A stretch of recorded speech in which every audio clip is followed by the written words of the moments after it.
Jago Intel sosok Jenderal Polisi ringkus hacker yang retas HP-nya, kejar sampai Palembang. Kapolda Jateng Irjen Ahmad Lutfi mengalami kejadian tak mengenakan. Pasalnya handphone milik Kapolda Jateng tersebut diretas oleh oknum yang tak bertanggung jawab. Kejadian tersebut bermula ketika handphone Kapolda Jateng tersebut mendapat sebuah pesan dari orang yang tak dikenal. Modus yang dilakukan pelaku tersebut yakni mengirim file APK ke HP Kapolda Jateng.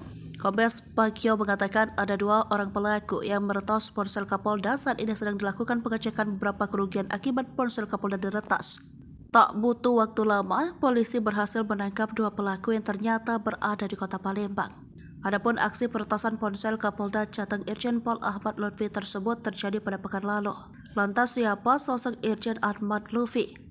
Irjen Ahmad Lutfi merupakan seorang perwira tinggi Polri. Pada tanggal 1 Mei 2020 menjabat sebagai Kepala Kepolisian Daerah Jawa Tengah. Pemilik nama lengkap Irjen Pol Dr. Andes Ahmad Lutfi SST MKSH, lahir pada 22 November 1966. Ahmad Lutfi merupakan lulusan dari Sekolah Perwira Militer Polri tahun 1989. Diketahui Irjen Ahmad Lutfi berpengalaman dalam bidang intelijen keamanan. Pada Jumat 8 Mei 2021, ia resmi menjabat sebagai Kapolda Jawa Tengah setelah dilantik di Rupatama, Mabes Polri, Jakarta Selatan.